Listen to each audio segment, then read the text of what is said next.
Batsman गौर से ball को देखता है।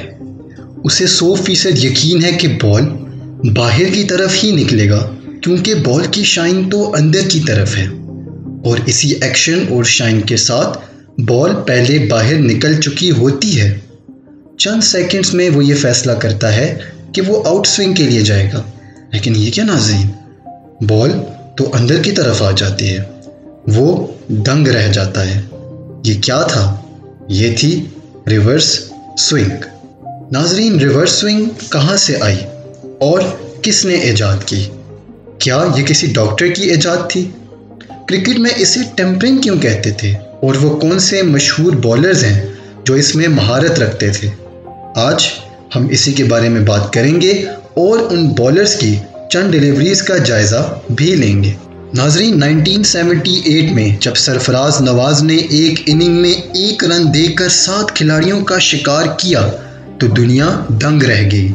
इसके बाद इमरान खान ने इंग्लैंड में काउंटी क्रिकेट में ऐसे ही शिकार किए तो दुनिया हैरानो परेशान रह गई कि पाकिस्तानी बॉलर्स आखिर कर क्या रहे हैं। कहा जाता है कि सरफराज नवाज़ ने रिवर्स स्विंग एक लोकल क्लब के क्रिकेटर से सीखी, जो कि बाद में डॉक्टर बना।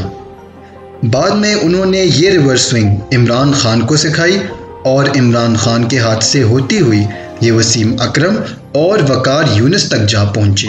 नाज़रीन, पाकिस्तानियों पर यह इल्ज़ाम लगाया जाता था कि वो बॉल टेम्परिंग करते हैं। उसके अलावा तो बॉल इतनी स्विंग हो ही नहीं सकती। ऐसा था कि नहीं था, ये जानने से पहले हमें ये जानना ज़रूरी है कि आखिर रिवर्स स्विंग है क्या। आखिर ये क्या है कि जिसके बारे में इतना चर्चा हुआ रहता है। नाज़रीन, जैसा बताया जाता है इसको समझना इतना मुश्किल नहीं, अलबत्ता इसका इस्तेमाल बहुत मुश्किल है। आपने देखा होगा कि फील्ड में बॉल को शाइन किया जा रहा होता है। इसका मकसद यही होता है कि एक साइड को शाइन रखा जाए और दूसरी साइड को ख़राब होने दिया जाए, यानी रफ़ ही छोड़ा जाए। अब जिस तरफ शाइन होगी बॉल उसके मुखालिफ समत में स्विंग होती है, यानी अगर एक बॉलर भाग के आ रहा है और उसने शाइन अंदर की तरफ रखी हुई है तो बॉल बाहर की तरफ स्विंग होती है। अब 70 की दहाई में इमरान खान के दोस्त, ऑक्सफोर्ड के दोस्त रविंद्र मेहता ने इस पर काम किया, क्योंकि इमरान खान ने उनको एक ख़त में लिखा था कि वो एक इन स्विंग बॉलर हैं, लेकिन कभी कभी उनकी बॉल दूसरी तरफ स्विंग हो जाती है और ये उनका मकसद हरगिज़ नहीं होता। इस पर काम करने के बाद उन्होंने ये नतीजा हासिल किया कि रिवर्स स्विंग में जिस तरफ शाइन होती है बॉल उसी तरफ स्विंग होती है। और ये कब होती है? जब बॉल बहुत पुराना और ख़राब हो चुका होता है। जब इमरान खान से इसकी वजह पूछी गई तो उनका ये कहना था कि सब कॉन्टिनेंट में, यानी भारत और पाकिस्तान के अंदर और ख़ासकर पाकिस्तान के अंदर जो पिचेस होती हैं वो डेड होती हैं, यानी फास्ट बॉलर के लिए कोई अच्छी खासी मुफीद नहीं होती। ऐसे में नई बॉल से तो कुछ फ़ायदा हो जाता था, लेकिन जैसे ही बॉल पुरानी होती थी तो फास्ट बॉलर बिल्कुल नाकारा हो जाते थे। ऐसे में उन्होंने ये देखा कि अगर बॉल काफ़ी पुरानी हो लेकिन उसकी एक साइड शाइन ही रहे तो जिस तरफ शाइन होगी बॉल उसी तरफ स्विंग होगी और इससे बैट्समैन भी चकमा खा जाते थे। ऐसे निकली रिवर्स स्विंग। अब जब ये दुनिया में आई तो ये इतनी ज़्यादा बॉल स्विंग होती थी और गलत सिमत में स्विंग होती थी तो दुनिया ने ये कहना शुरू कर दिया कि इमरान खान और बाकी पाकिस्तानी बॉलर्स बॉल टेम्परिंग करते हैं, क्योंकि आम रूटीन में तो बॉल इतनी स्विंग हो ही नहीं सकती। यही इल्ज़ाम वसीम अकरम और वकार यूनुस पर भी लगाया गया। जैसे ही ये कला इंग्लिश क्रिकेट बोर्ड और बाकी लोगों के हाथ लगी तो इसका नाम रिवर्स स्विंग रख दिया गया। अब आते हैं कुछ डिलीवरीज की जानिब। नाज़रीन, इसमें आप देख सकते हैं कि इमरान खान, जो कि आम तौर पर एक इन स्विंग बॉलर थे, यहाँ पर वो अपने नॉर्मल एक्शन के साथ ही बॉल करवाते हैं और बैट्समैन भी उसे सीधे बल्ले से खेलने जाता है, यानी उसे ये मालूम होता है कि या तो बॉल सीधी होगी या तो वो बाहर की तरफ निकलेगी, लेकिन बॉल उसे अंदर की तरफ आ जाती है। ये इमरान खान की गलत सिमत में स्विंग थी और इसे ही रिवर्स स्विंग कहा जाता है। अब आप देख सकते हैं कि यहाँ पर वकार यूनुस आते हैं और बॉल हवा में ही इतना ज़्यादा स्विंग होती है कि बल्लेबाज उसी फुल टॉस पर ही आउट हो जाते हैं। अब ऐसी स्विंग जब आप भी देख रहे हैं तो इंसानी दिमाग इसको मानने से इनकार कर लेता है। इसीलिए दुनिया क्रिकेट ने इन पर बॉल टेम्परिंग का इल्ज़ाम लगाया। इसी मैच की एक और बॉल यहाँ पे भी आप देख सकते हैं कि कैसे बॉल पहले बाहर निकलती है और अचानक से इतनी तेज़ी के साथ अंदर आती है कि बल्लेबाज के पास कोई चांस नहीं बचता। ये था रिवर्स स्विंग का जादू।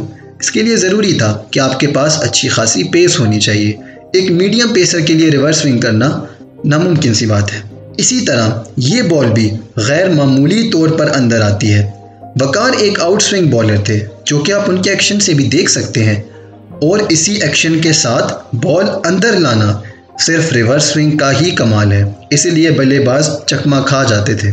उसके बाद आते हैं हमारे दूसरे डब्ल्यू, वसीम अकरम।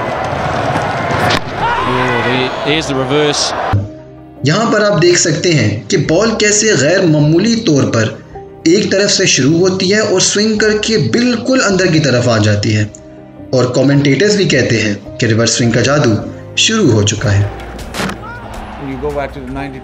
इसके बाद डेल स्टेन। नाजरीन, डेल स्टेन साउथ अफ्रीका के एक ज़बरदस्त फास्ट बॉलर थे और हाल ही में वो रिटायर्ड हुए हैं। यहाँ पे आप देख सकते हैं कि स्टेन एक आउट स्विंग बॉलर थे। जिसने भी क्रिकेट देखी है वो ये बात जानता है कि डेल स्टेन एक आउट स्विंग बॉलर थे और वो अपने नॉर्मल एक्शन के साथ इस बॉल में भी बॉल करवाते हैं, लेकिन बॉल बाहर जाने की बजाय अंदर की तरफ आ जाती है। ये है रिवर्स स्विंग। शुएब अख्तर। नाजरीन, इन डिलीवरीज का जायज़ा हम पहले भी ले चुके हैं। 1999 के कलकत्ता के ईडन गार्डन में शुएब अख्तर जब भारत को बॉलिंग करा रहे थे तो राहुल द्रविड़ सामने क्रीज पर मौजूद थे। शुएब भागकर आते हैं और हवा में बॉल को छोड़ते हैं और बॉल इतना ज़्यादा इन स्विंग होता है कि द्रविड़ समझते हैं कि शायद बॉल सीधी हो, लेकिन बॉल उनका लेग स्टंप साथ ले जाती है। इसके बाद सबके favourite little master Sachin Tendulkar आते हैं और शुएब अख्तर को पहली ही बॉल पर एक ज़बरदस्त रिवर्स स्विंग के साथ वापस घर भेज देते हैं। स्टूडेंट्स नामा पहले भी ये वीडियो दिखा चुका है, लिंक ऊपर बॉक्स पे मौजूद है। नाजरीन, आप देख चुके हैं कि कैसे माजी में पाकिस्तानी बॉलर्स को उनके टैलेंट की जगह नहीं दी गई, बल्कि हमेशा उनके ऊपर बॉल टेम्परिंग का इल्ज़ाम ही लगाया गया। चाहे वो इमरान खान हो, सरफराज नवाज़ हो, वसीम अकरम हो, शुएब अख्तर हो, वकार यूनुस हो, मोहम्मद आमिर हो या कोई भी हो, हमेशा जैसे ही बॉल रिवर्स स्विंग हुई तो पाकिस्तानी बॉलर्स को टेम्परिंग का कहा गया और ये कहा गया कि ये बॉल के साथ छेड़छाड़ करते हैं। लेकिन जैसे ही ये हुनर दुनिया के पास पहुंचा और दुनिया ने इसको अपनाया और अपने बॉलर्स को ये सिखाया और रफ्ता रफ्ता दुनिया ने इसको सीखा, तब उनको ये समझ आई कि ये बॉल टेम्परिंग नहीं थी। लेकिन किसी ने भी कभी भी पाकिस्तानी बॉलर से माफ़ी नहीं मांगी। हमारे लेजेंड्स आज भी उसी दाग के साथ मौजूद हैं और दुनिया यही समझती है कि जब ये अपने दौर में करते थे तो ये बॉल टेम्परिंग थी, लेकिन जब हमने शुरू कर दी है तो ये रिवर्स स्विंग हो गई है। नाजरीन, यही है दौरा मेयार जो हमेशा से पाकिस्तान क्रिकेट के साथ रखा गया। हम उम्मीद करते हैं कि आपको ये वीडियो पसंद आई होगी। हमारा चैनल सब्सक्राइब करना मत भूलिए। देखने के लिए बहुत बहुत शुक्रिया।